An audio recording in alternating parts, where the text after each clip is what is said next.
lanjutkan soal nomor 10. Dari diagram pasok ini bisa kita lihat, kita putar, dan dari sini bisa kita lihat dari gambar ini, ternyata arus mendahului tegangan. Maka ini adalah rangkaian bersifat ini kapasitif. Kenapa kapasitif? Karena arus mendahului tegangan, ya. Harus mendahului tegangan. Maka A, B, dan E itu pasti salah. Nah, untuk kapasitif dengan kapasitansinya berapa? Ini bisa kita dapatkan dari XC sama dengan VC dibagi arus yang mengalir pada kapasitornya. VC itu adalah 10 volt dibagi 0,5 ampere. Itu adalah 20 ohm. Nah, karena frekuensinya 50 Hz, maka kita bisa dapatkan nilai C-nya. XC sama dengan seper omega C.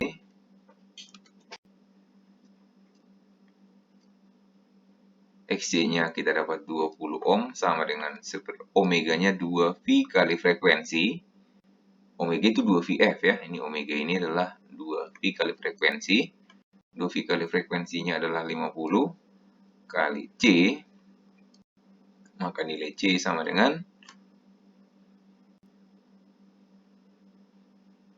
tinggal dibalik ya. C sama dengan seper 20 kali 2V kali 50 atau sama dengan 4 kali 5 200 ya, seper 200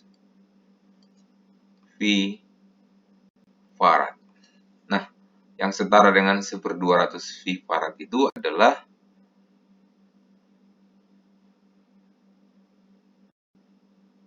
500 per V mikrofarad.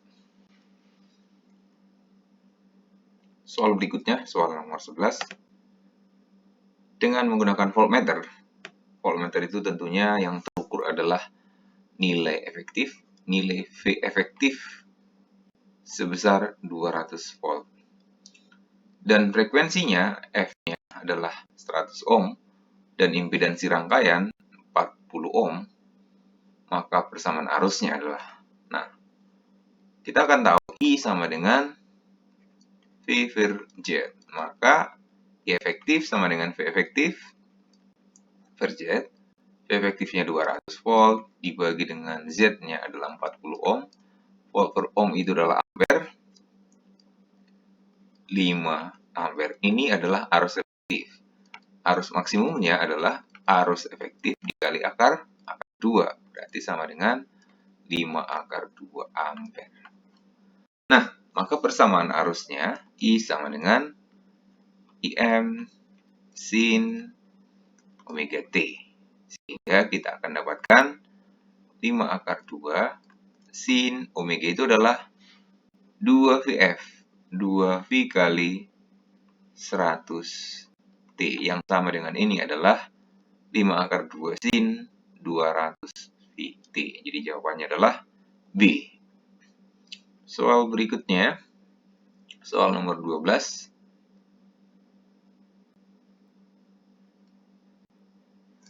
Rangkaian arus bolak-balik dihubungkan dengan sumber tegangan V sama dengan, coba kalau kita lihat V sama dengan Vm itu 200 sin omeganya 100 VT tambah 45 derajat, sedangkan I sama dengan I maksimumnya 2 sin 100 VT kurang 45 derajat. Nah, dari sini kita akan tahu beda fasenya antara tegangan dan arus adalah 45 dan min 45 itu adalah 90 derajat. Dengan catatan V mendahului arus. Nah, jika V mendahului arus sudah pasti induktif.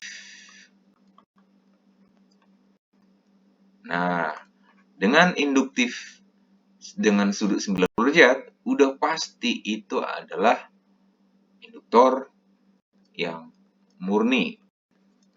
Ya, jadi jika 90 derajat bedanya itu adalah murni. Maka karena rangkaian induktor hanya XL yang ada, XC-nya nggak ada dan R nggak ada, maka nilai impedansinya itu adalah